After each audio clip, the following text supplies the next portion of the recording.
Today's show is pre-recorded. Y'all know what time it is. Y'all don't know, y'all better ask Hat on, suit on, looking like the Dapper Dawn, giving them all dressed like $1 million bucks, things in his cuffs. Y'all tell me who could it be but Steve Harvey? Oh, yeah, out there listening to me. Put your hands together for Steve Harvey. Put your hands together. Steve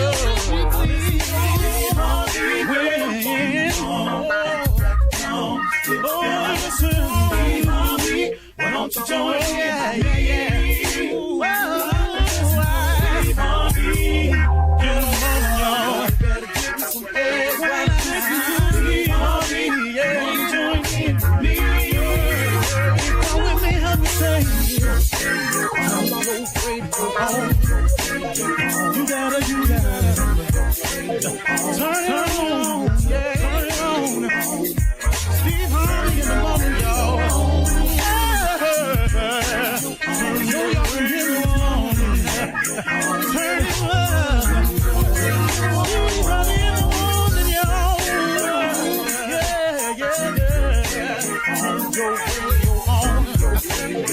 You gotta turn your radio on.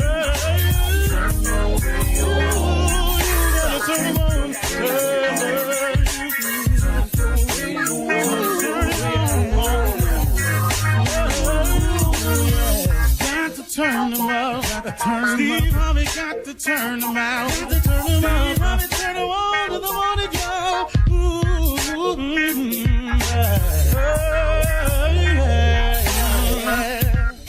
Come on, Steve. Come on. Do your thing, Big Daddy. I sure will. Good morning, everybody. You are listening to The Voice. Come on, dig me now. One and only Steve Harvey. Oh, man, got a radio show. Man, got a radio show and a whole lot more, too, man. God is good to me. I have no other explanation. I have no other explanation of my existence and where I stand in this thing called life, except if it was not for the goodness of God Almighty, if it was not for his grace and his mercy, there's no way I could exist the way that I do. I would not be who I am or where I am. I am who I am and where I am simply because God is who he is.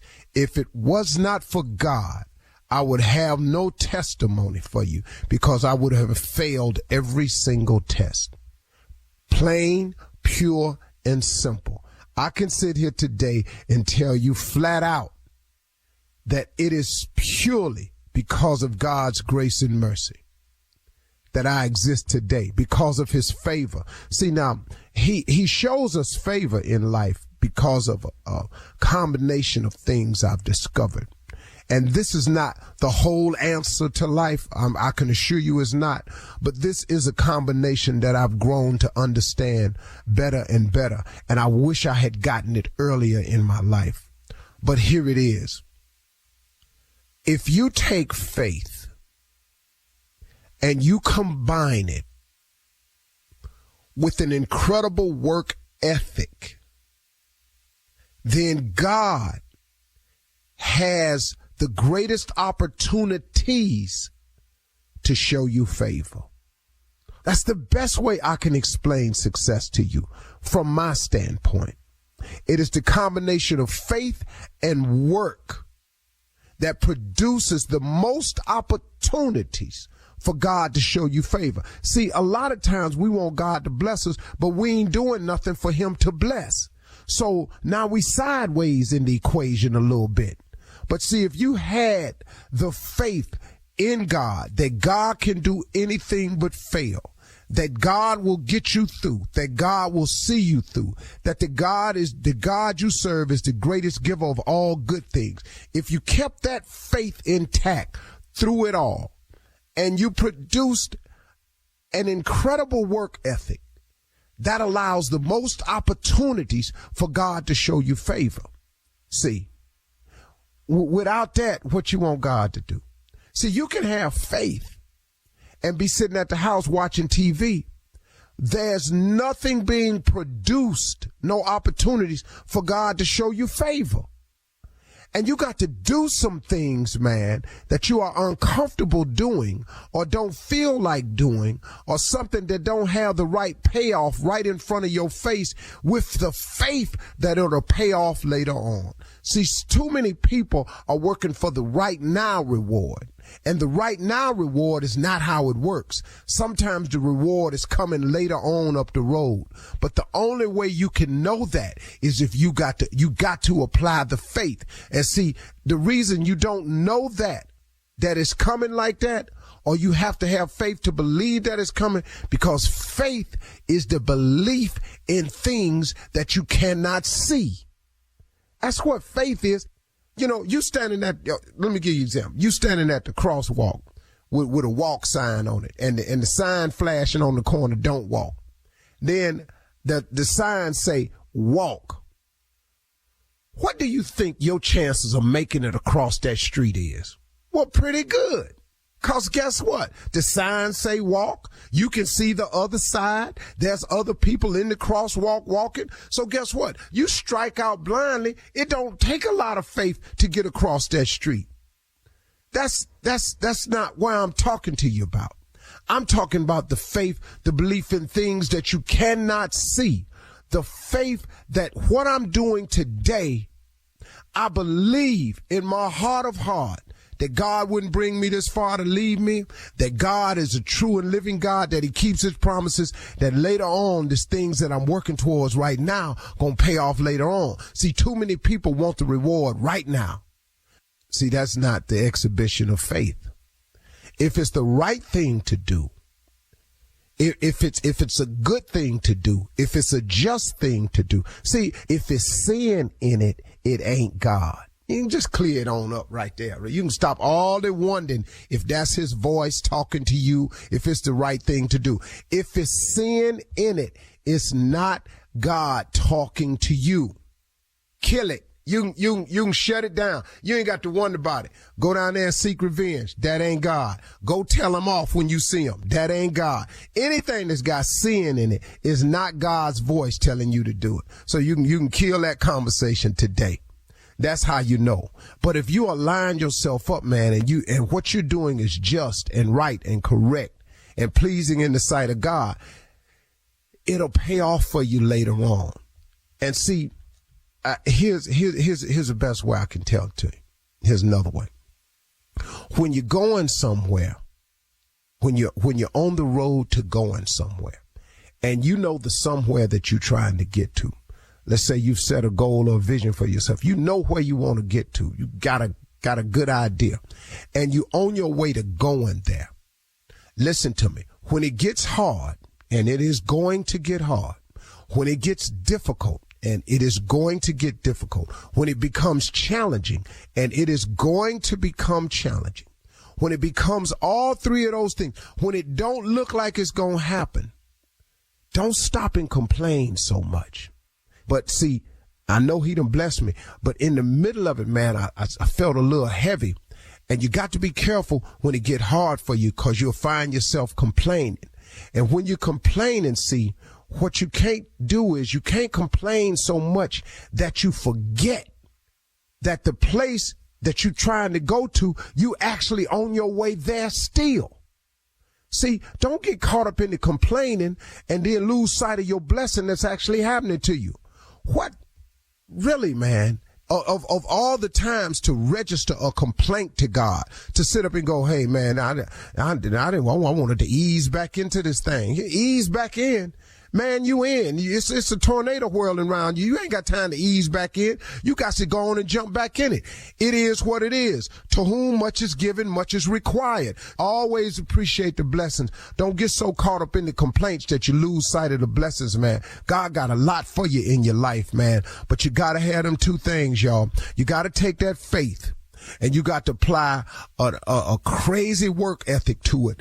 And that creates the most opportunities for God to show you favor. And when God starts showing you favor, man, all them seeds you planted, all of that wheat you've been sowing, all of that hard work you've been put in, God will pay it off, and he'll pay it off in ways that you don't even see coming. Okay? Cool. You're listening to the Steve Harvey Morning Show.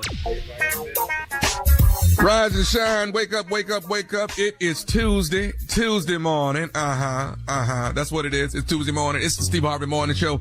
The nephew holding it down along with the beautiful ladies, Shirley Strawberry, Carla Farrell, Mississippi Monica, and my man, Kia, Junior Boy, Spades. We are here. Today's a new day. How about that? Today is a new day. We got some news. We done shook it off. Today is a new day. And we shook it off. I'm still shaking. Let's go. We got a new attitude. We got a new attitude, and we going to win this thing. We all got to get in it together. Hold hands and walk down. We're going to sing our kumbaya. We're going to do all we got to do, but we going to win this thing. I said it. I'm putting it out there. We going to win.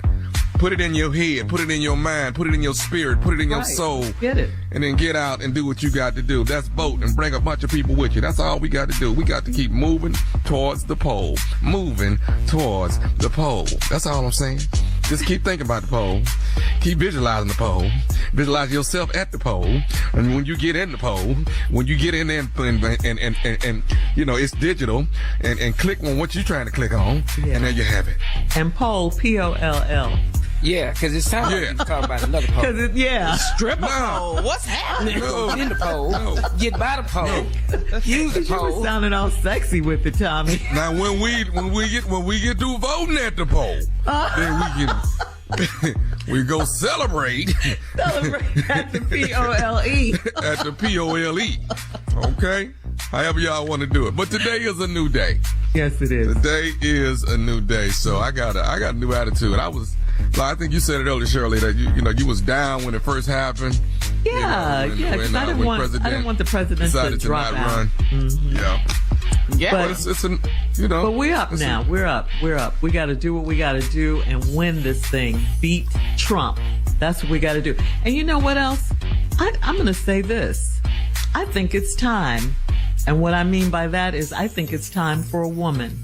I think it's time for a woman. Yeah, a woman I'm not mad at that. Yes. Oh, you can say that. I definitely do. It's time. Yeah, it's time. Mm-hmm. And black women, we always save the day. Come on, save the day. Sisters. Spike Lee said that. Yeah, he sure did. He sure did. Saving the day. That's what we do. I watched a lot of men run this country. I really would like a change of pace. That would be good. Yeah, that'd be good. Yeah, we know how to run stuff. Yeah, she's a leader. She's the vice president. It's time. Let's go. So let's go. Let's get behind her, support her once she gets this nomination, and take her all the way to the White House. We can do it. That's it. As the kids say, hey, we were hurt. Let's go. And what was Carla? What was the Zoom you guys on? Jackie was on this Zoom a couple days ago. Yeah. What was the name of that?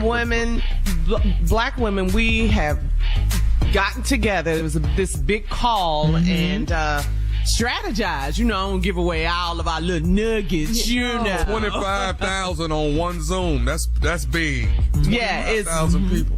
Yes, we strategize. We are ready. We are energized, and we are ready to go to the polls. All right, coming up in 32 minutes after the hour, we'll hear from the nephew as he runs that prank back right after this. You're listening to the Steve Harvey Morning Show. It is time now for the nephew to run that prank back. Nephew, what you got for us today? We're going to get down here at the bottom of this pyramid, Shirley. We get down at the bottom of this pyramid. Cat dog, if you would.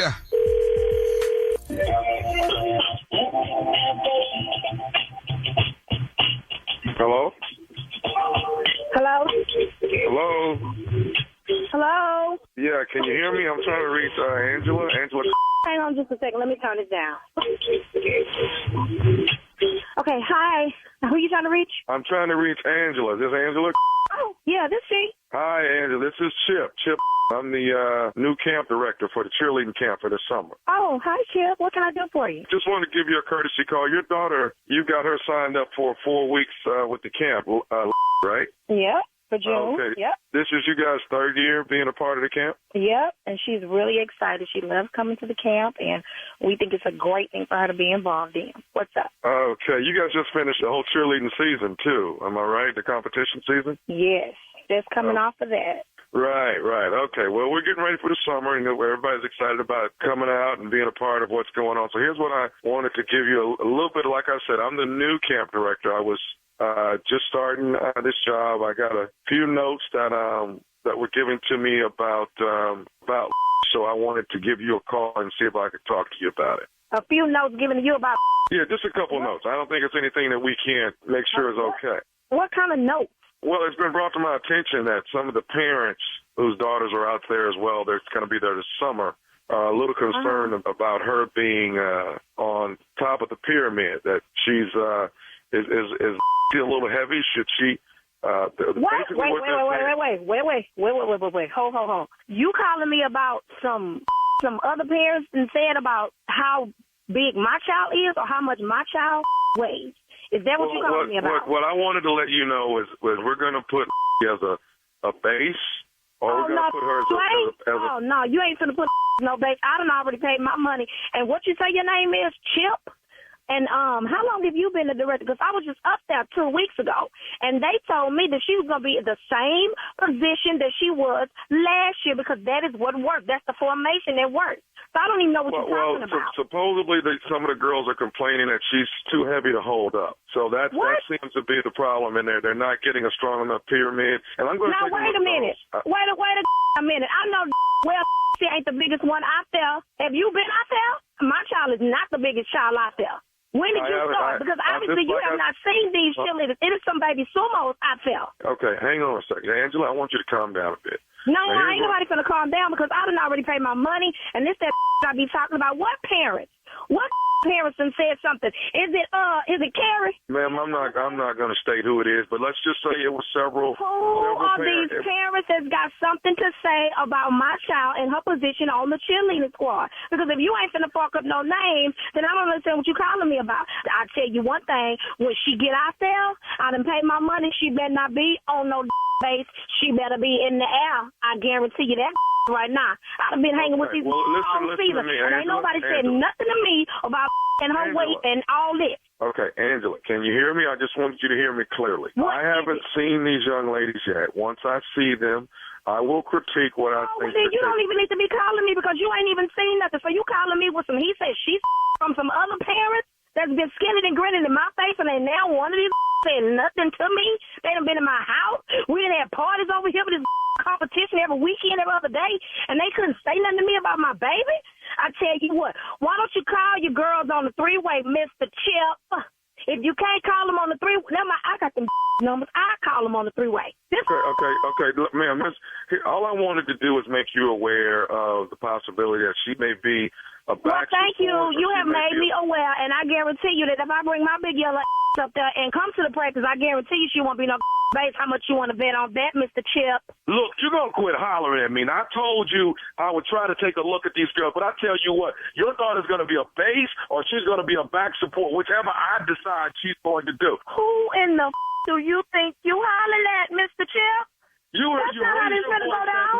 No, that's not how this gonna go down. As a matter of fact, Mr. Chip, are you at the registration table today? I'm here now while people are registering. Yes, I am. Let me turn this around. I tell you what, I'm on my way up there.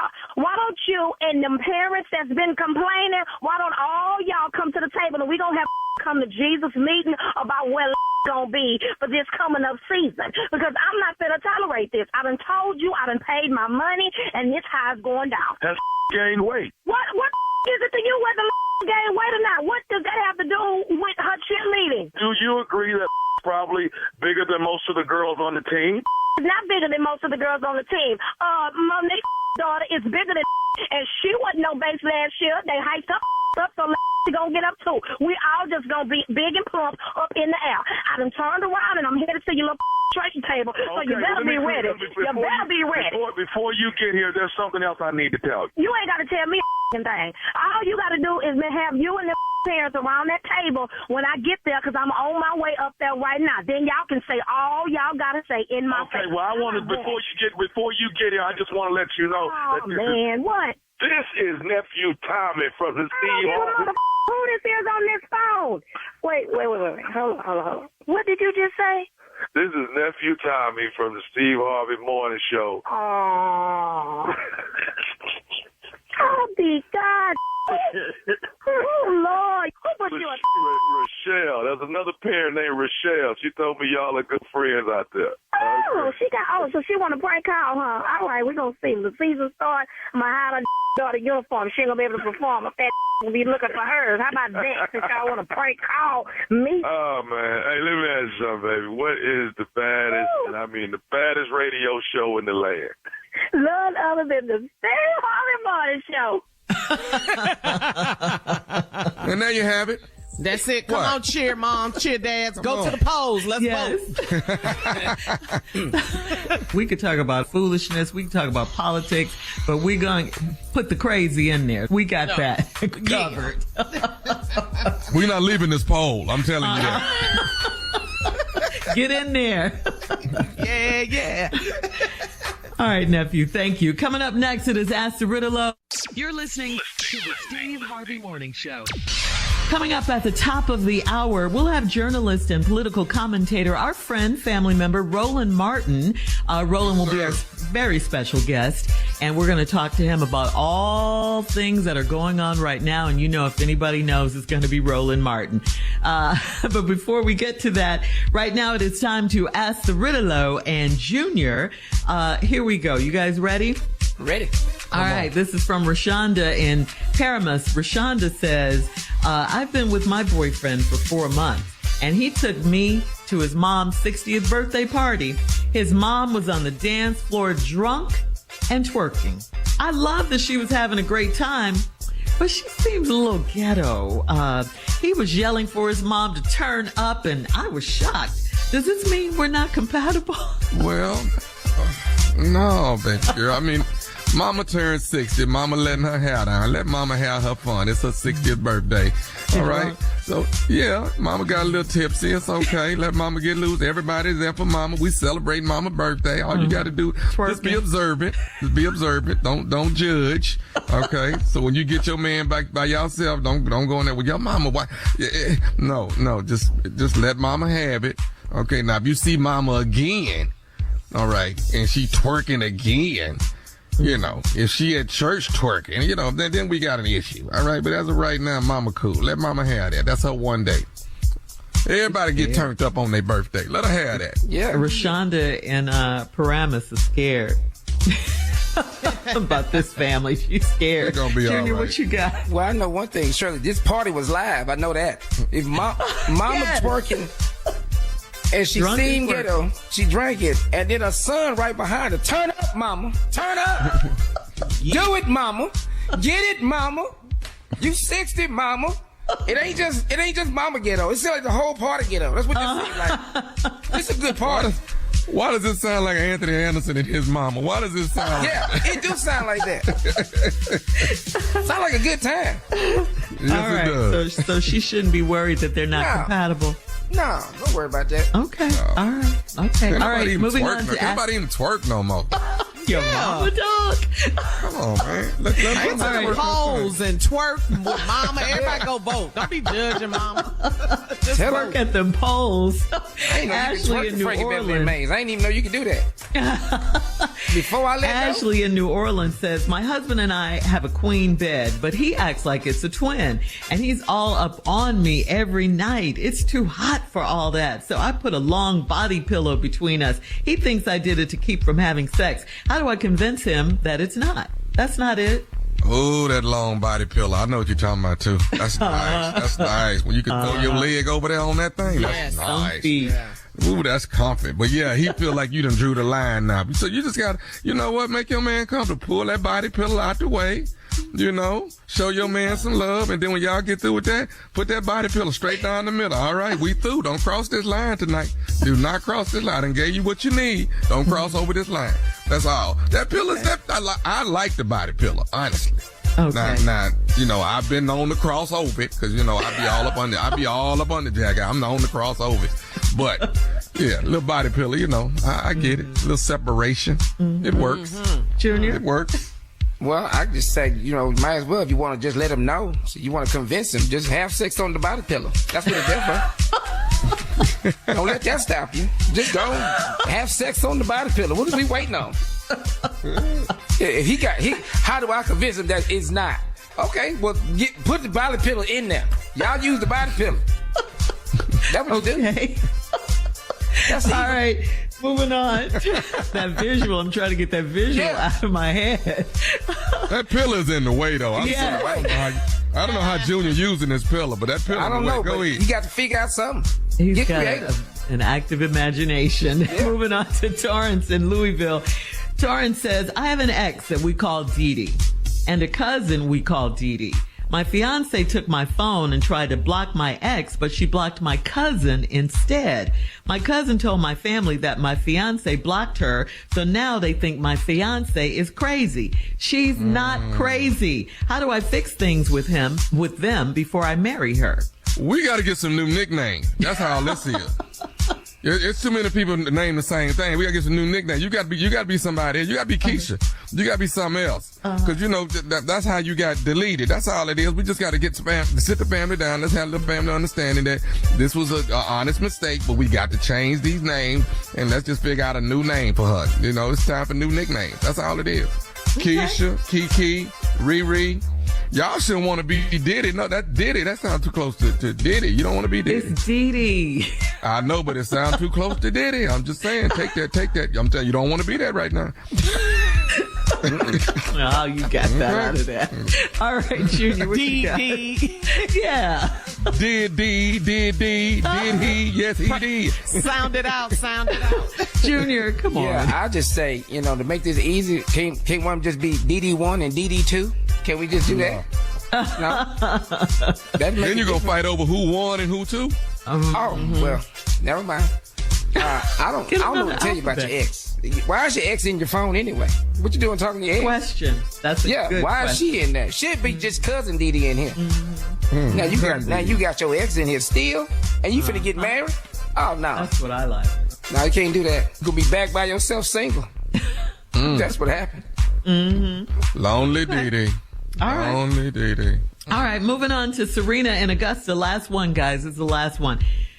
Serena writes, my husband collects art and we've selected 6 pieces for our new home.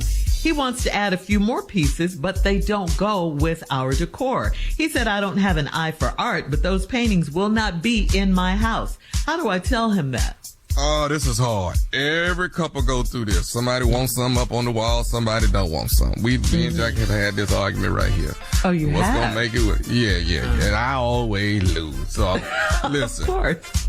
So, your man need to let you have what you want. But is it something that, now, if it's something of like, a mother or a picture of a portrait of a mom or dad, then you gotta kind of be a little lenient on that. But, if he got one of them velvet pictures of an African person with that afro, look like it glow in the dark, or that black man that been holding up that butt naked black lady, and he, behind each man is a strong black woman. That picture. I understand. With that, if it's that picture with that fist, that ain't going up on that wall. Take that off. It's a few pictures that can't make the wall, and I understand. We're not the Lord's Supper can make the wall, okay? I'm just saying. The way we grew up, Dr. King, he makes the wall, all right? After that, I don't know. Now, Jesus make the wall. Junior, what you got? No, I don't see what the problem is. I mean, the same way my wife told me, it's not going up on the wall. Just tell him. You told us. Just tell him. My wife don't let me put no art up in this house. I can't do none of that. No. I tried to put my high school football picture up. Take that down. It's not going up in this house. Not doing that. All right. Thanks, guys. Thanks, Riddilow and Junior. Coming up at the top of the hour, journalist and political commentator is here. Roland Martin will be our very special guest right after this. You're listening to the Steve Harvey Morning Show. Our special guest today is an esteemed journalist and author. We've invited him to give his insight and update on the presidential election. Let's take a listen.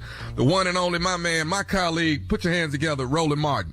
Good morning, sir. Hey, good morning. Good morning. Good morning. Welcome back. Appreciate it. All right, Roland, let's jump into it, man. Everything has shifted. Everything has changed, brother. What's your insight, and do you think this was a good step for Biden to step down? Well, he was left with no choice. Remember, since June 27th, Democratic donors, Democratic elite have been constantly attacking him. And what's crazy is a week after the debate, polls were virtually tied. But because Democrats wouldn't let it go, that the lead began to widen for Donald Trump, and there was a point of no return for President Joe Biden. If Democrats had coalesced around him like Republicans did, you wouldn't have the issue. Remember, Donald Trump lied 30 times in that debate. Republicans didn't talk about his lying. He lied 22 times in his acceptance speech. Republicans didn't focus on his lying, but Democrats did. And so this is where we are. And the fact of the matter is, for Vice President Kamala Harris to have the level of support that she's gotten in the first 48 hours of this is huge. And what I'm surprised by is President Barack Obama. President Bill Clinton and Hillary Clinton endorsed her. The candidates, everybody keeps saying that who could be fighting for the nomination, endorsed her. Obama endorsed an open process. I don't even know what the hell that's all about.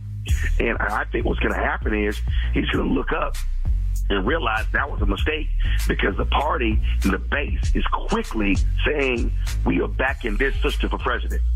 Exactly. Let me ask you this, Roland. From what I'm understanding, what I'm hearing is that the Republicans are asking for President Biden to step down now and not even finish out the next 6 months. That's stupid.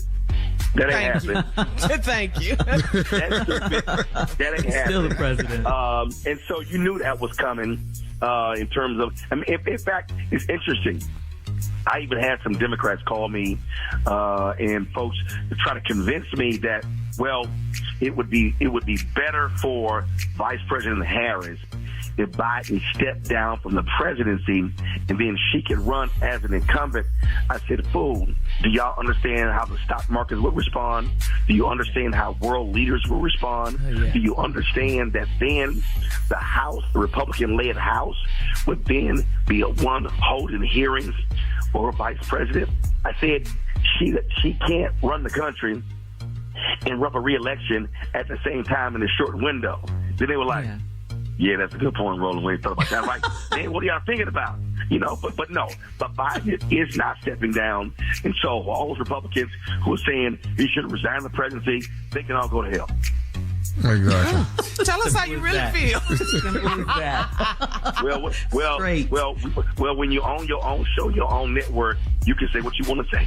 I know that's right. And that's what he does. I know that's right. Come on, Roland. That's what he does. Hey, Roland, man, give for those that don't know, man. Let's we keep talking about it. Can you give some insight on Project 2025? What people should know about what exists in that actual project?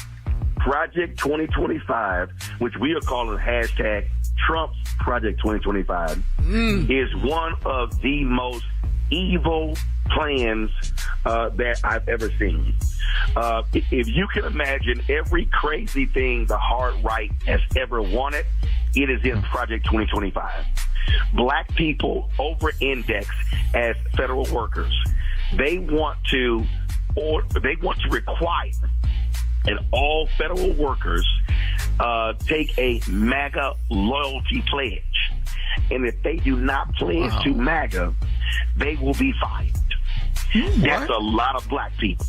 Second of all, they want to target every program that has benefited African Americans when it comes to affirmative action, when it comes to economics.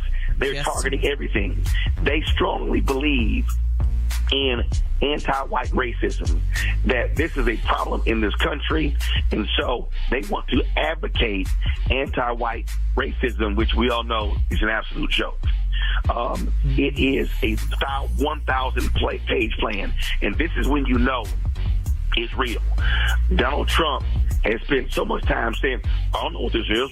I don't know what this is. Right. I've never heard of this because they know how potent it is. Folks, go to my Instagram, go to my Twitter.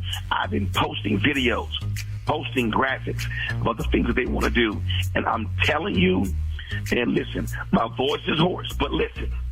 That's all right. They will enact Project 2025 if they win. Donald Trump said in his speech at the Republican National Convention, I'm going to rehire Tom Homan, who is the author of Project 2025. They are not playing. Day one. This is going to happen. Day one. Day one. Day one. It is the most dangerous political document that I have ever seen since the days of Jim Crow. Woo! You better That's talk. dangerous. That part. Dangerous, man. Right there. Yeah. Yes, sir. Yes, sir. We have got to get out and vote. Yeah. Man. We got to vote, though. We got to vote. We got to vote in numbers. But I don't just want to say we just need to vote. First of all, before you can vote, you have to register. That's important. So wherever you're listening, check the registration deadlines in your state. But remember, Republicans in certain states are also throwing people off the rolls. So, if you say I'm registered, double check your registration. Make sure you have not been removed from the voting rolls because they've been doing that. And the other thing is, hey, Roland, we're gonna take a break, man. Take a commercial break. Sure. We're gonna come back. We want to talk to you some more, man. We'll be right back with more of the Steve Harvey Morning Show with our special guest, Roland Martin. You're listening to the Steve Harvey Morning Show. We are back. When we left, we have my man here, Roland Martin. We are talking politics. We are talking president. We are talking what is next for this country. Roland, the question I keep asking, man, how do we get the youth to get out and vote? How do we get our young adults to get out and vote? What is it? Because I don't think they're into it. I don't think they care. You're right. I mean, when you look at the voting stats, people who are 65 and older vote the most out of anybody. Yeah. And as you go down in age demographics, the number gets lower and lower. But this is how we have to do it. First, I don't care whether they're young, middle age, or old. We have to say, name me 3 things you care about.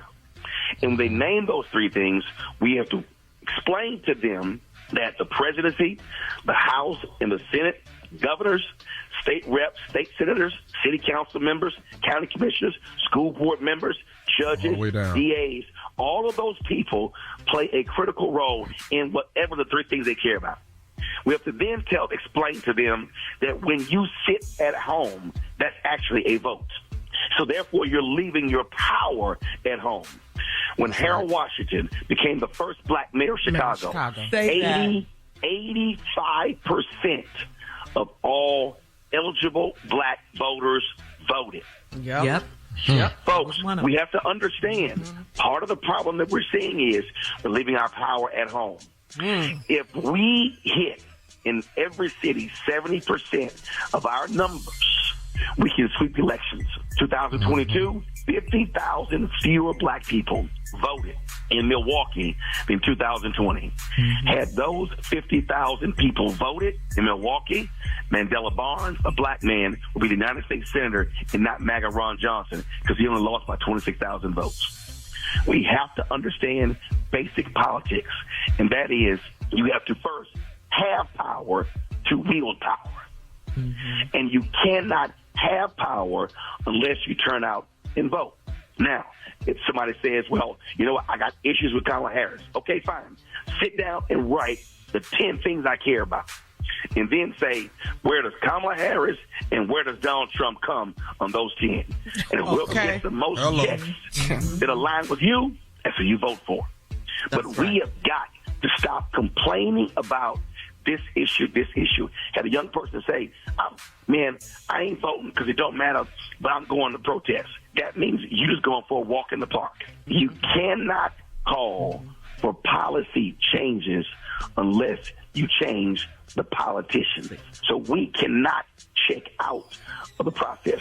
We cover this stuff 5 days a week on Roland Martin Unfiltered on the Black Sun Network. Yes, this sir. is real. And guess Thank what? you, Roland. Other yes, side sir. don't vote.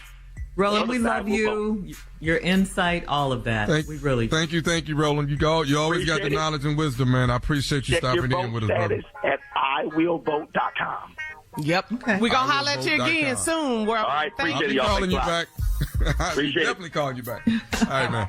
You're listening to the Steve Harvey Morning Show. Vice President Kamala Harris is officially running for president of the United States. She posted a statement on X, formerly Twitter, quote, "On behalf of the American people, I thank Joe Biden for his extraordinary leadership as president of the United States and for his decades of service to our country. I am honored to have the president's endorsement, and my intention is to earn and win this nomination." Vice President Harris raised close to $60 million from donors and grassroots supporters hours after her campaign launch, according to fundraising platform Act Blue. Vice President Harris has secured the backing of some of the Democrats' biggest donors and Hollywood celebrities like Barbra Streisand, Cheryl Lee Ralph, Jamie Lee Curtis, Robin Thede, Tina Knowles, Rosie O'Donnell, Cardi B. Cardi B posted on social media, "Stop playing with me." Check the date. Said this on June 30th. Been told y'all Kamala should have been the 2024 candidate. Spike Lee posted once again, "A sister comes to the rescue." Yes. This is truth. No lies told, right? Yes. This is good news. I love it. I love it. We were talking about at the beginning of the show, Tommy, about the phone call with the black women that was had on Sunday night, and just energized. I think the country is energized right now. We're excited. Yeah, and you see that donors, celebrities, everyone is energized by VP Harris as the Democratic Party nominee for president. Come on, how does that sound? Yeah. How sound like it's supposed to sound good. Right. Yeah. Yes. And she's still got to win the nomination at the Democratic convention going down in August, but she's had so much support. I think she's done what I didn't think could be done, and that's bring the Democrats together for once. Yes. I feel party unity right now, with her. 3 days ago, we looked like a shipwreck. You know what I'm saying? It just looked bad. Yeah. We absolutely did. Democratic Representative Jim Clyburn of South Carolina also endorsed VP Harris for president, referring to Biden. He said, "I echo the good judgment he demonstrated in selecting VP Harris to lead this nation alongside him, and I am proud to follow his lead in support of her candidacy to succeed him as the Democratic Party's 2024 nominee for president." Congresswoman Alexandria Ocasio-Cortez pledged her full support to Vice President Kamala Harris, and she posted this statement on social media. She said, "Now more than ever, it is crucial that our party and country swiftly unite to defeat Donald Trump and the threat to American democracy." End quote. There we go. You know what I want to see now? What? Now I want to see a debate. That's what I want to see. Between the prosecutor because and I some can people were assure saying you, the felon. Yeah. I can assure you, you're not ready to debate this, sister. I can assure you, you're not ready. Yeah. She's built for this, baby. She is built for this. Yes. So now we got to get to the polls. We got to vote. We got to find out what our registration status is. All of that. If you've changed, if you've moved, you got to update your address so you can find your new polling place. It's still a lot of work to be done in a very short period of time, but we can do it though. We can do it, especially if you're a first-time voter. Tommy, you talked about this earlier in the interview with Roland Martin, talking about energizing the youth and getting out to the polls. And it was funny. I was having a conversation with a young person who is old enough to vote. And you know what he said? He said, "Well, we don't vote because, before we didn't like either candidate." And I was like, that's a reason not to vote. Do you know what we have been dealing with? For your right to vote. Yes. Come on. Yes. They gave their lives. Y'all just getting to the party. We've been here. This is what we do. We vote. Right. So it's our job to school them. It's our job to teach them, just like, Roland was saying, and like Ed said yesterday on air. So we got work to do, y'all. In a short amount of time, we got a lot of work to do. Yeah, we Long way to go and a small way to get there. Short way to get there. That's what my pastor used to say all the time before he started his sermon. Okay, let's get it. I got a long way to go in a short period of time. Let's go. But it looks a little brighter. Right, I'm feeling a lot brighter right now. Yes, me too. Coming up next, the nephew in today's prank phone call right after this. You're listening to the Steve Harvey Morning Show. Coming up at the top of the hour, right about 4 minutes after, it's my strawberry letter for today. And the subject is, she posted a picture of my gifts. We'll get into that, find out what that's all about. What? She posted it now. But right now, the nephew is here with today's prank phone call. Nephew, what you got? All right, Shirley. Today we're gonna go into, this is a big topic for a lot of people. That on the job force, was working in the big buildings, the corporate America, let's say, the break room. The break room is a big spot. That's where you get the water cooler talk. That's where a lot of things go down. But what also goes down in the break room, a lot of people be stealing food out the refrigerator in the break room. It goes down a lot. Okay? When me and Carla used to go to iHeart in Houston, I used to be, we used to have the place smelling good because we was bringing the good food from home. We had that microwave rocking. But what you don't do, you do not put your food in that refrigerator, in that break room. It will not be there when you come back. You understand that, don't you? They don't care nothing about your name being on there. They don't care nothing about that. They read it. They know They it's don't you. care nothing about that. They will take your food and put it back, eat off and put it back in there. They will do that. I'm telling you. Eat off of it. Put the container back in there. Right. So this right here is break room barbecue. Break room barbecue. Oh, no. Let's go, cat dog. Hello? I'm trying to speak to Eric. Yeah, this is Eric. What's up? Hey man, let me tell you something. With me and you finna get some straight today, dog. Right here, right now. Let me say this, man. Who is this? What you talking about right now? This is Quincy right here. This Quincy. I work in the same building. I work on the same floor you work on. All right. And I know that a lot of people on the floor, everybody kind of share the break room and the refrigerator or whatever. But let me tell you this right now. It's been brought to my attention that you the person on Tuesday, all right, that went in there and ate my barbecue ribs. All right. Whoa. It took me 4-5 hours to smoke them. Hey, whoa, slow down. You say your name Quincy, right? Slow down, Quincy. My name. Who bringing this to your attention, bro? Don't worry about that. Don't worry about who told me. But everybody say you always eating people's stuff out the damn break room and out the refrigerator. Well, I don't know who is everybody or whatever, but I ain't eating nothing out the refrigerator. I go out and get my own food, bro. I go out and get my own food, so I don't know what you're talking about right now. And I don't know who telling you. Let me say this to you, Eric. Let me say this to you. All right. I'm coming by your cubicle tomorrow. I see anything. I see some barbecue sauce, anything remotely look close to my barbecue ribs. I swear to you, I'm whooping your ass right there in your man, cubicle. you need to chill, man. I'm not about the threats, bro. I'm telling you, I wasn't the one that did that. I'm telling you that right now, so you need to calm down. No, I ain't calming down, okay? I'm telling you right now, you're gonna get up in your cubicle I if hear I what find out. you're saying, but I'm trying to tell you, I'm not the one that's doing that. That's what I'm telling you. So you're coming at the wrong person. How come everybody say if anybody ate your food, it's probably Eric? Eric the one always eating everybody's stuff up. They can say whatever they want to say. That don't mean that I was the one that did that. That's what I'm trying to tell you, bro. That's what I'm trying to tell you. You get all irate. So they lying on you now. They lying on you. They lying. I'm trying to tell you they lying. I'm telling you that. So you do understand what I'm saying. If it's anything that remotely look close to barbecue sauce, anything, a real bone, anything like that around your cubicle, in the trash can, in your work area, I'm whooping your ass, Eric. Man, Quincy, man, I'm trying to be nice to you on this damn phone, bro, but I told you about these threats. So at this point in time, for you threatening me again, you and your damn barbecue sandwich, bro. That's how it is Say right what? now. You and your barbecue sandwich, bro. I told you stop making these threats to me, bro. I told you that. Well, go on admit that you ate it, Eric. Go on admit it then. You know what? At this point, speaking to you on this phone like this, bro, I really wish I ate your damn sandwich, bro. I wish I did, bro. I did. Hey, dog, I'm telling you right now, I smoked them ribs for 5 hours. I smoked them ribs, put my hard work in it, and then I get to work, getting ready to eat my food, and somebody then ate my barbecue ribs, and then everybody saying, Eric, the one always eating everybody's food. I'm telling you, dude, I will come to your cubicle and you up if I find anything look like my ribs over there.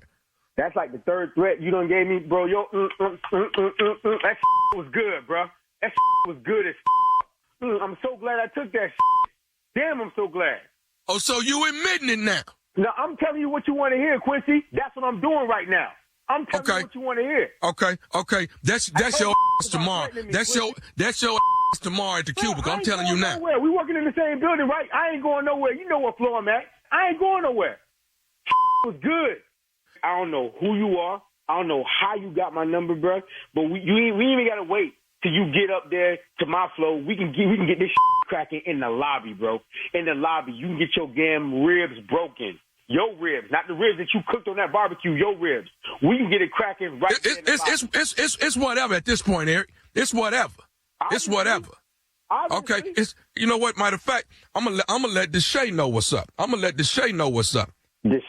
I know she ain't tell you nothing about eating nothing like eating your food, bro. I know Deshae didn't say nothing like that to you. Deshae ain't say you ain't no rib. That ain't what Deshae told me. So why you bringing her? Why you bringing her up then? You want to know what Deshae told me? What did Deshae told you, bro? What she told you? Deshae told me to prank phone call you. This is Nephew Tommy from the Steve Harvey Morning Show. You just got pranked by your coworker, Deshae. What the hell you talking about? Hey, Eric. Hey, man, check it out. This is Nephew Tommy, bro. Steve Harvey Morning Show. Your girl Deshae, your coworker, got me to prank you, man. Oh, you know what, man? Boy, you got my blood boiling, man. Oh, man. Oh, Deshae, she gonna get it, bro. She gonna get it when I get back in there. And I listen to y'all man. I don't believe it. Man, hey, you got me, man. Oh, man. It is an honor, bro. It is an honor. Tell me, man. Hey, man, I love y'all, man. I'm gonna get Deshae, though. You tell her man, her is mine. Well, hey, man, do me a favor. Tell everybody what is the baddest, and I mean the baddest radio show in the land. Man, the baddest radio show in the land is Steve Harvey Morning Show, baby. Man, go get some ribs and have a nice day, baby. Yeah, I'm going to do that, man. I'm going to do that. I'll tell you what. And there you have it. Break room barbecue. What? You can't even bring your lunch to work without folks eating up your food. You put your name on it. You stole it. Your special container, all of that. They don't care. Your it doesn't matter. Care. And they know who can eat off my food, though. But they know who can cook. They know who can cook. They know who. They know who to steal from now. Mm-hmm. That's a shame. Yes. It's wrong. I know. I can't Philly. Oh, go ahead, though. Philadelphia, the nephew is in town. Y'all already know I got 5 shows. 2 Friday, 2 Saturday, 1 Sunday. I got 5 shows. 3 are sold out. I got 2 left with a few tickets left. So y'all better get it, because I ain't gonna lie. In a minute, I'm gonna be saying all of them sold out. That's right. All of them sold out. So right now, 2 shows. Got a few of them left. Come on down and just see how much ignorance that you can stand at one time. I don't know if you can handle this much stupidity at one time, but you actually get a little bit of, you know, I am a little intelligent too. I am. So, you know, I got a little class about myself. I mean, I do have that. So, you know, and I'm a little handsome. You know, come on, see what I got. You know, come on, see. Oh, Lord. What? Man, I thought you were joking right then. Sorry, I didn't mean. Yeah, I'm a little handsome. A little handsome. That's not a lot. Yeah, it's not a lot. Come on, just a touch of handsome. You know what I'm saying? You know, just a little bit. But come on out. My journey, man, on stage, I talk about my journey. I talk about cancer, the whole 9 yards. You will really, really enjoy the journey. It is a journey. I'll take you on a roller coaster ride. Come ride with me, baby. Come on, Philly. Sound like Philly to me. Yeah, come hang out with the nephew. Stupid is on the way. All right, nephew. Coming up next, Strawberry Letter subject. She posted a picture of my gifts. We'll get into it right after this. You're listening to the Steve Harvey Morning Show. It is time now for today's Strawberry Letter. And if you need advice on relationships, dating, work, sex, parenting, and more, please submit your Strawberry Letter to steveharveyfm.com and click Submit Strawberry Letter. We could be reading your letter live on the air, just like we're going to read this one right here, right now. And you never know, it could be yours. It could be yours. Buckle up and hold on tight. We got it for you. Here it is. Strawberry letter. Thank you, nephew. Write us if you need us. Subject, she posted a picture of my gifts. She posted a picture of my gifts. Dear Steve and Shirley, I'm a 33-year-old single woman, and I've been in a long-distance relationship for the past 8 months. He pursued me, and he claimed that he didn't care about the distance because it was love at first sight for him. I had strong feelings for him once I got to know him, but something was keeping me from him, from falling head over heels in love with him. He said it was hard to get me to soften up and let my guard down, so I did something that I usually would never do. I drove 2 hours to surprise him last week. I snuck in the gate at his complex, and I was sitting in my car in a skin-tight dress when he got home from work. I already made sure he didn't have plans that night. I went to a restaurant by his place and had a big charcuterie board made for him, and I got expensive champagne and expensive chocolates. He was very surprised to see me, but not in a good way. He complained that his house was nasty and said he didn't want me to see him without a haircut. When he finally went inside, he asked me to sit in the kitchen for a while so he could clean up. After an hour of waiting alone, I put the cheese and champagne in the fridge, and I left quietly without telling him. I drove 2 hours back home, disappointed and sad, but glad that I kept my guard up with him. He called me 17 times that night, but I ignored him because I was done with him after that. The next night, his ex-girlfriend posted a picture of the gifts that I bought, and she tagged him in the picture like he bought the stuff. I want her to know that he didn't buy that for her. I did. I am ready to expose him. Should I tell his ex? How do I get revenge on him? Okay, listen. By leaving him after being in that kitchen for an hour and being done with him, like you said, that's really all the revenge you need. You made the right decision. You trusted your instincts by not going all in with him. You said something was keeping you from falling head over heels in love with him. So you trusted your instincts. You didn't do like a whole lot of other women and ignore the red flags. You saw them early on. That's major. Women stay in relationships way too long because they ignore those signs, the very obvious red flags. Because, you know, we always think we can change a man. We talk a lot about this on this show, about that on this show, and we just end up getting hurt. So if you're over it, be over it. That means leaving him, leaving her, the posts, all of that on social media, all of that. Let it go. Who cares if she knows you bought the stuff? Who cares if you expose him? That's like backtracking on a man you said yourself you were done with. So prove it. Be done with him. Keep your word. And I'll say it again. Be done with him. Tommy? Don't nobody want no damn charcuterie board. Ain't about all this cheese. You just stopping that man up. He don't want all this cheese, all these meats. You just backed up all this backed up food. You got chocolate and cheese and these little meats that ain't cooked, and you think you doing something. Now nobody want all that. You got this man all backed up. That man want a housekeeper. You see his house is nasty. That man needs somebody to clean up around there. And here you is coming up there with more food. We don't need all that. We need somebody to clean up. We need a housekeeper. And so if you want to help out, fine. If you don't, let's get to the part that you want. You say you want revenge. Well, you come to the right place, because I am petty. I am petty, and I am the man that can help you get through it. So this is what I want you to do. He called 17 times trying to work things out. You didn't pick up the phone. You really through with him, but you mad because he done gave the stuff to his ex, and now she posting it like he done something special for her. Get back in his life for just a few days. That's what I want you to do, okay? Get back in his life for a few days. Get things going real well. Soon as you get things going real well, I want you to order about 5 pounds of shrimp. Okay, I want you to take his curtain rod down and put that raw shrimp in that curtain rod, and then put the cap back on that curtain rod. Put that curtain back up. You understand what I'm saying? We working on something now. I want you to put that. I ain't lying to you. I want you to now. This is what our next thing I want you to do. I want you to find some poison ivy. Okay. Put that all in his drawer where his underwear are, all up in there. We want to put that poison ivy. You want revenge, don't you? Put that poison ivy all up in there, Now, here go my next thing I want you to do. Find his shampoo bottle, okay? Mm-hmm. Find his shampoo bottle. I want you to put bleach blonde in there, inside that shampoo bottle. That's what I want you to do. Now, here go the last one. This the big one. Uh-huh. All the doors to his car. Uh-huh. I want you to buy that thing. You see the commercials all the time. Flex Seal. That Flex Seal, it'll hold everything down. I want you to Flex Seal every door shut except the hatch. Like if he got a truck, so only way he can get in is through the hatch. You understand what I'm saying? So when we see him, baby girl, this is what we want to see. He gonna be smelling like shrimp.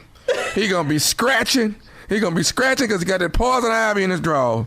And then last but not least, he's going to be walking around with this bleach blonde hair. You understand what I'm saying? Now, that's how you get revenge. You want to be petty? Tommy will help you be petty. And what I want you to do when you see him, show up with your charcuterie board and eat your cheese and meat right in front of him, girl, and drink your champagne. And say, baby, you don't play me the way you played me. You get the revenge at the end. Tommy will help you get there. And trust me, that whole house going to be smelling like shrimp. All right. We'll hear from Junior and hear more of our responses to today's Strawberry Letter at 23 minutes after. The subject, she posted a picture of my gifts. We'll get back into it right after this. You're listening to the Steve Harvey Morning Show.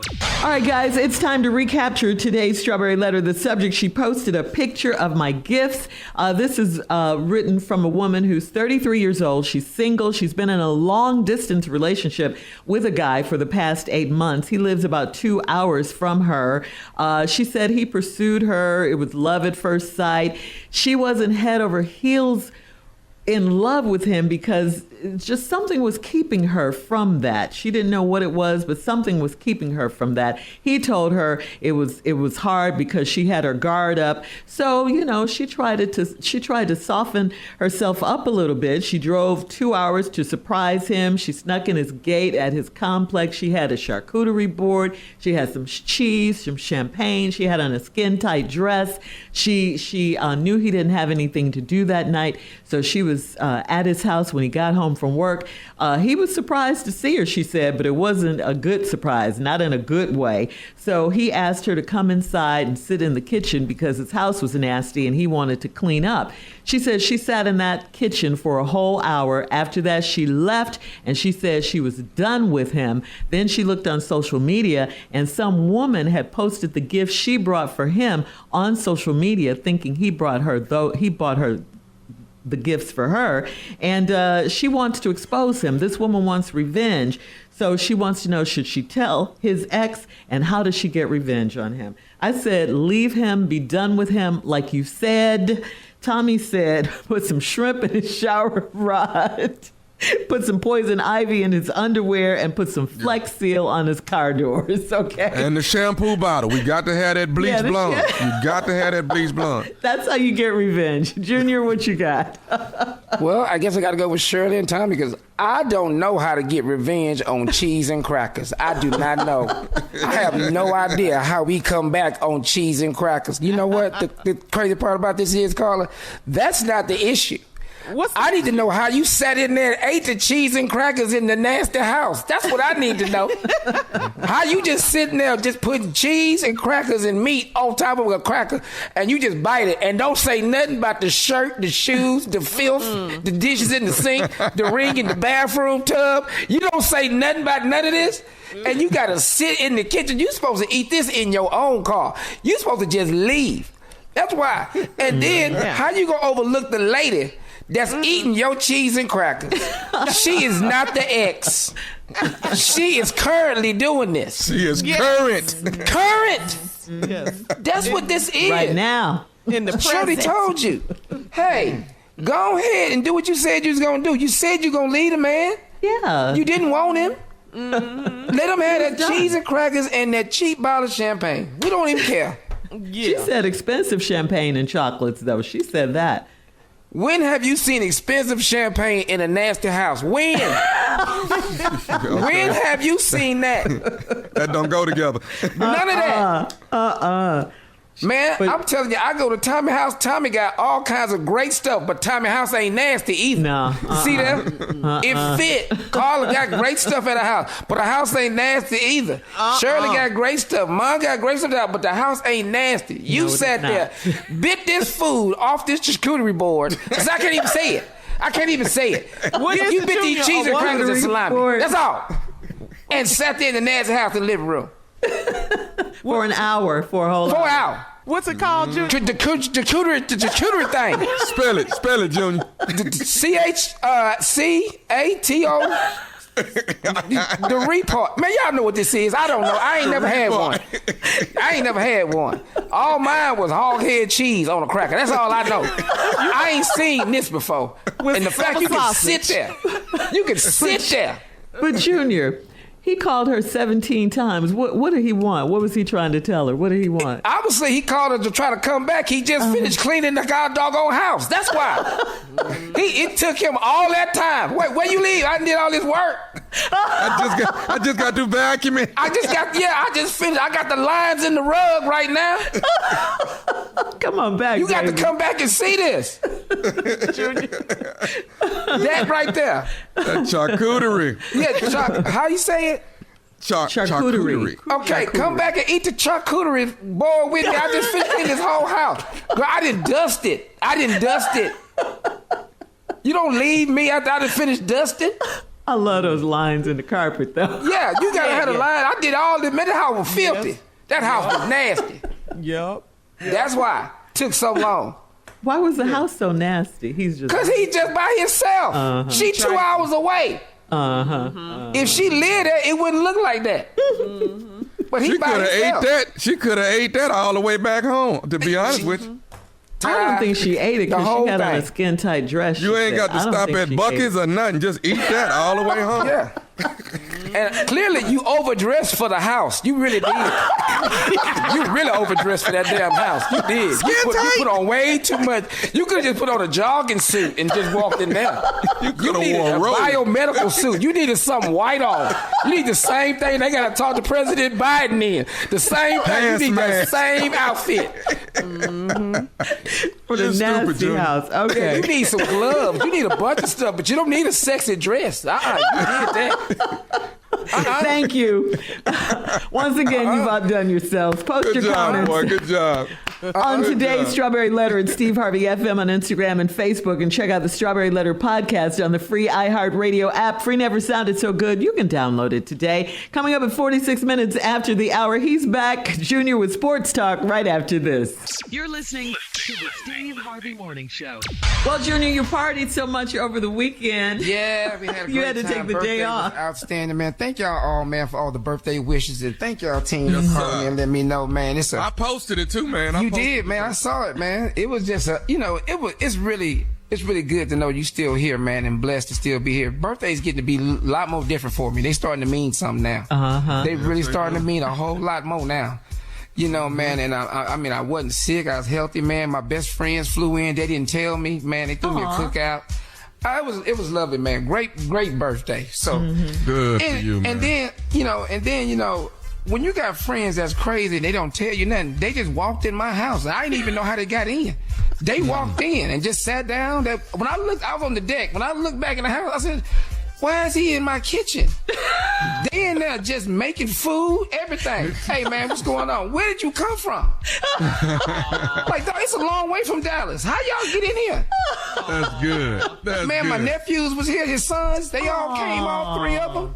Yeah. We sitting up there, man, just laughing. Dog, he brought everybody with him. So we had a good time, man. It was great, man. Great. So I'm excited. All right, let's get to some sports. Now, Caleb Williams. Did they see you didn't have no fence back there in that backyard? Did they see that? Yeah, they asked about that too, Tommy. They said, Tommy wasn't lying. He really ain't got no fence. I'm not coming over here. They say he really don't have no fence. I was like, man. But here we go. Caleb Williams, man, the number one pick for the Chicago Bears. This is what everybody's talking about, man. He did sign a contract. He signed his rookie deal, 4 years, $39 million, 25 due with the signing bonus.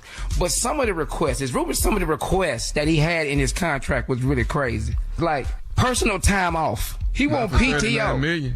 Not for $39 million. Yeah, he want to say if he playing too much, he can take some PTO time, like come out like the second quarter, and he ain't got to work no more for the rest of the day. They turn that down for sure. Where they do that at? I don't know. Then he said, I don't want to get paid by my name. I want to be paid in my LLC. I said, okay. Okay. Company. Okay. Yeah. Okay. That makes sense. Now here we go.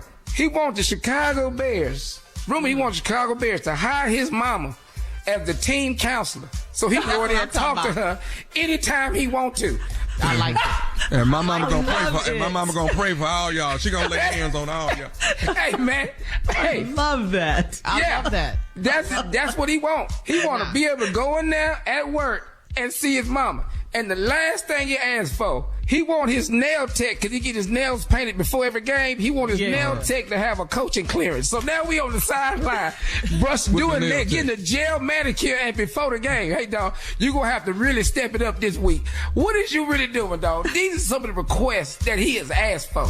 I ain't mad at that. I love it. Whatever. Your nail tech is a coach, though. He wants a coaching clearance. That's going to help him win, Junior. Thank you. Yeah. Coming up at the top of the hour, a woman on social media needs some advice, guys. She says, should I forgive my former best friend? We'll talk about it right after this. You're listening to the Steve Harvey Morning Show. All right, this is from Portia on Steve Harvey FM. Portia writes, my ex and I broke up after dating for about a year because we both agreed that we just weren't right for one another. Then less than a year after that, my best friend for the last 20 years started dating him. I thought it was wrong for her to date him, and I told her so. Now we haven't talked at all for the last 6 months, and I'm really starting to miss my friend. So should I forgive and forget, or has she done something that's unforgivable? You starting to miss who? Her best friend. She's starting to miss who? Her ex, yeah. She's starting to miss who? Her best friend. One more time. What make you think that's your best friend? She broke girl code. She broke the girl. You done broke all the rules to friendship, and you think that's your best friend? That's not your friend no more. Well, people don't know how to move on. Listen. I know it was 20 years. Y'all had 20 great years. Look, everything comes to an end. That's over. Okay? You and Rochelle, y'all is through. So Rochelle. Find you a new best friend, because that's not the friend you want. The last thing you want is that's your friend and she keep bringing him around. That's not going to sit well with you. You're not going to be able to make it through that. That's not a good friend. Nobody's best friend steps behind them and start dating somebody that they dated. Don't nobody do that. I'm sorry. She wants to know, should she forgive her and forget She should forget her. The last Let's go past forgive. Let's forget her. I'm not going to keep telling y'all how to be petty. I'm not going to keep telling y'all how to do it. It's exhausting. It's exhausting, but y'all going to learn today, though. You forgive and you forget and you move on. Yeah. Junior? No, ain't none of this forgivable. Matter of fact, two people you don't even like is together, and you got to see it. She misses her. For what? It was, you broke up with them, and it was less than a year they together? 6 months later. Wow. 3 months later. Right. 5. And no, you don't forgive. And Carla, would you forgive, Carla? See, you know I'm petty. All right, let's move on. We have time for another one. This is from Ant on Steve Harvey FM. Ant says, I'm tens of thousands of dollars in debt, and none of that debt is mine. For some reason, I decided to check my credit score, which I have never done before, and I discovered something horrifying. Over the last 2 years, without my knowledge, my parents have opened 6 different credit card accounts in my name and have racked up substantial debt, all of which I'm apparently responsible for. It gets worse, though. I went to my bank about it, and they suggested filing a police report for identity theft. That would put my parents in serious legal trouble. No matter what I do, I feel like I'm screwed. What do I do? I'm sorry. Mom and them got to go on. Yeah. They going to jail. Case. They going to jail. They finna catch a case. I'm sorry. You're gonna learn today, though. You're gonna learn today. Y'all done took my Social Security and ran up and got all these bills and ran my stuff out. Yeah. I'm sorry. I'm turning y'all asses in. I am. Yo, mama dog. Could you do it to your parents, though? What? Really, though? I can't get a house. I can't get a car. I can't do nothing because my mom and them got me tens of thousands of dollars in debt. Oh, no, baby. You and daddy finna pay. Y'all finna pay. I told y'all they raised you. I'm petty. Their ass is going to jail. At least for 30 days. At least they gonna learn today. They gonna at least get an understanding about what they did to me. Yeah. Junior? No, ain't none of this forgivable. Matter of fact, two people you don't even like is together and you got to see it. She misses her. For what? It was you broke up with them and it was less than a year they together? 6 months later. Wow. 3 months later. Right. 5. And no, you don't forgive. And Carla, would you forgive Carla? See, you know I'm petty.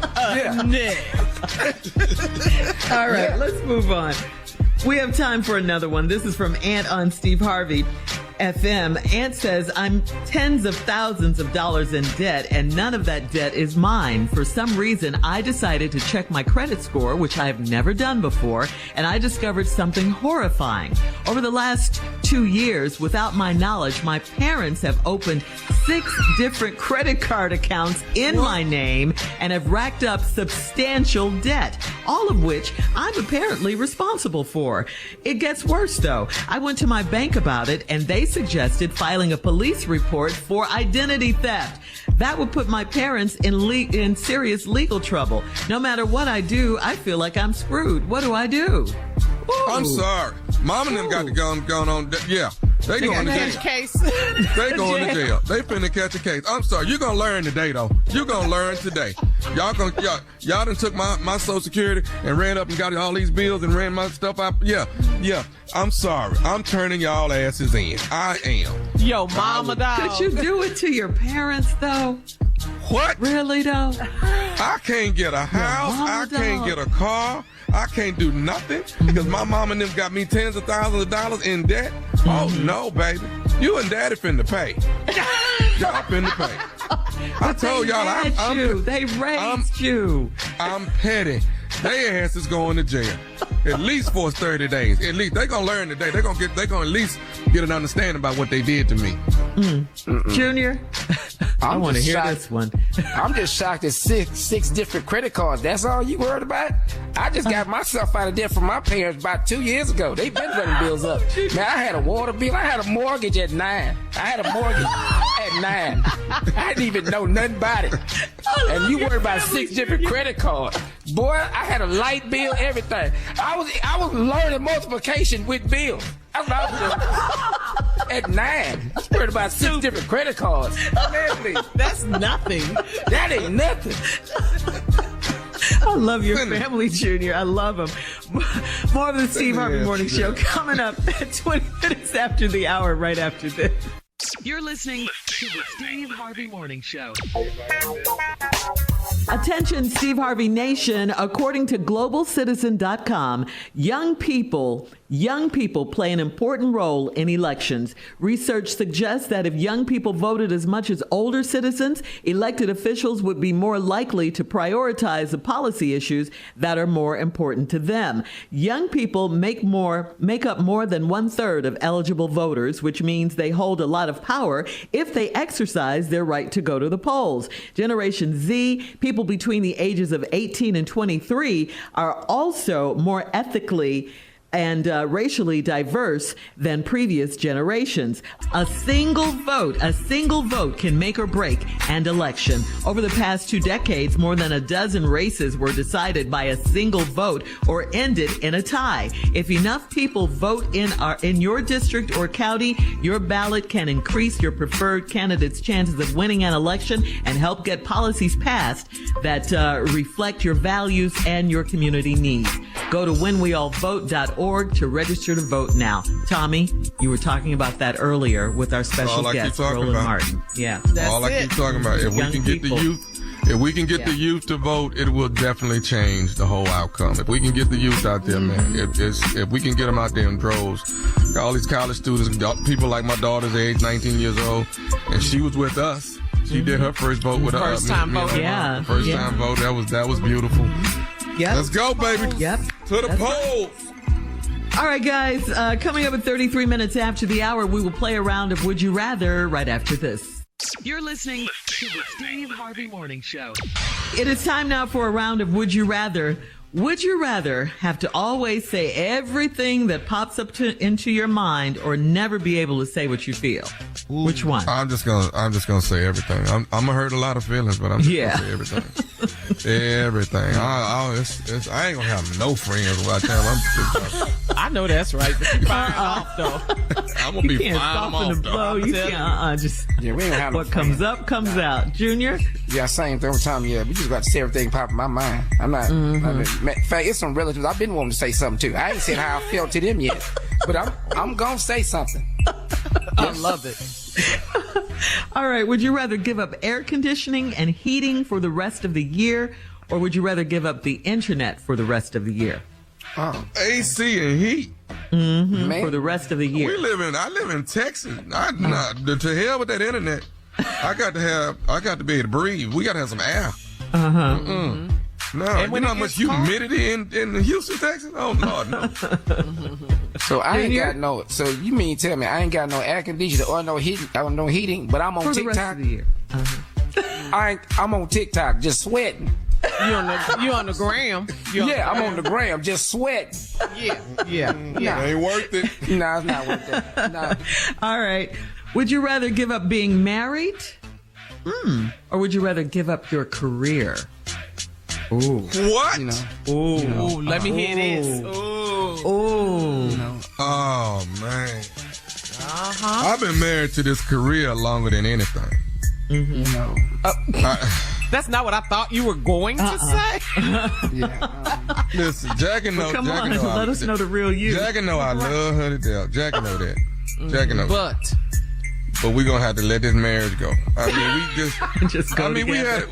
we have had a good run. You know what I mean? We had a good run. We had some laughs, man. We did. We had Get your inner President Biden. Get your inner this time. I'm sorry, but I I gotta resign gracefully. I gotta resign. Step down. Yeah, cause I'm booked all next week. I'm not dropping none of that. Philly, you all in Philly and stuff coming up. All right. Junior? Would you rather have a perfect memory or perfect Wait. Junior didn't answer. Oh, I'm sorry. The newlywed ain't answer. Yeah, I'll tell you what I'm gonna do. I am going to I'm with Tommy. I can get out early now. It ain't been long enough. Been about a year and 10 months. That's about it. I can get out. Marriage? Are you guys Well, hey, crazy? I've been telling jokes since I was 19. I had just met you then. You just now married me?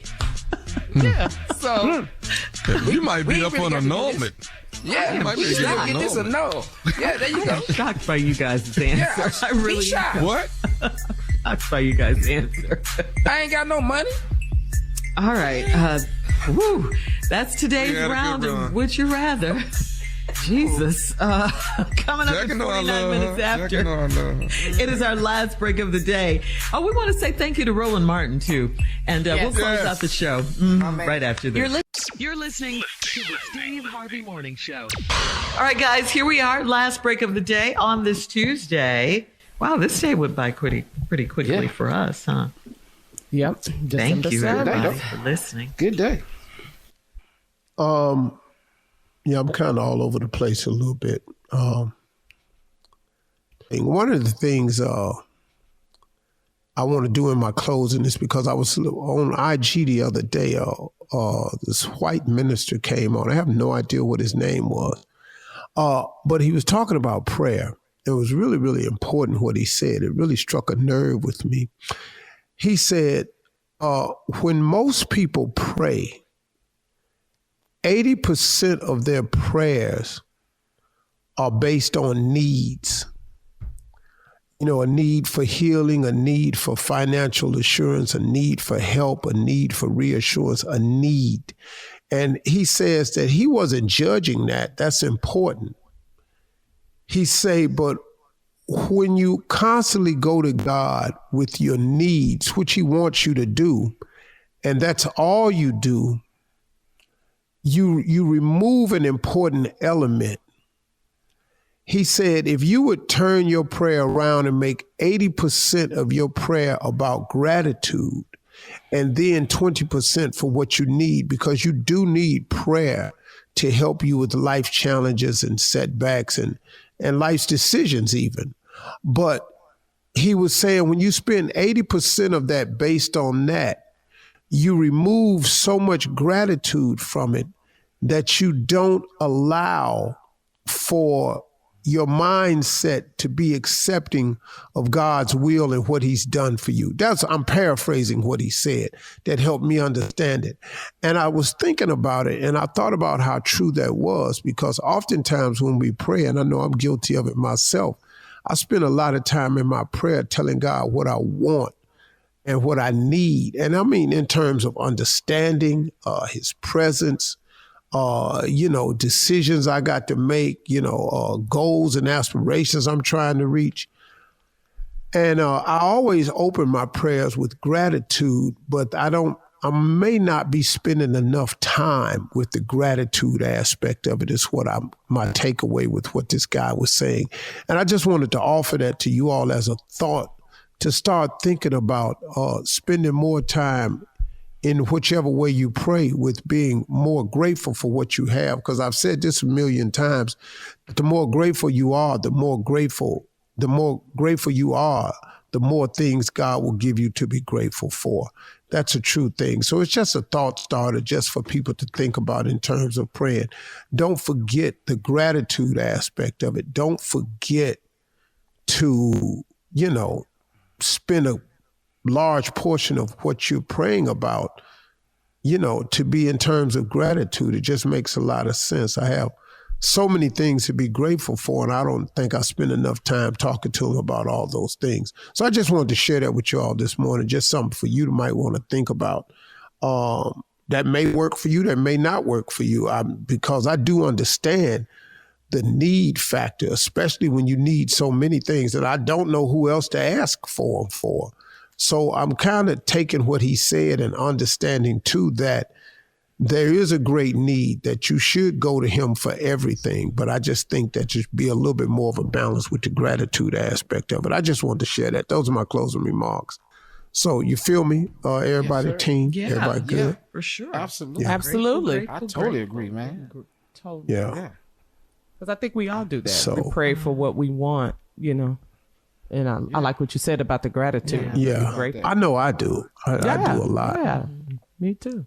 But I always open my prayer with gratitude. I always thank him first. But I'm finding that I may not be doing it enough on the gratitude side, because he also knows what you need. What I stopped doing, though, was keep asking for the same thing over and over, repeatedly. Because I think God heard me.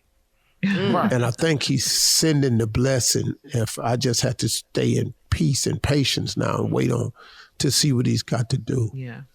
Keep your faith strong. Know that it's going to happen. Yeah. That's it. Great, man. Yeah. That's it. Great message. Great message. Appreciate you. Because there's plenty to pray about on a daily basis. You ain't going to run out. Amen to that. You better talk. And that's how we communicate with God, through prayer. Yeah. Line open. Yeah. Yeah. Well, y'all have a great day. We'll see y'all tomorrow. I'm hanging strong over here. Y'all be good. Love you. See you tomorrow. Peace.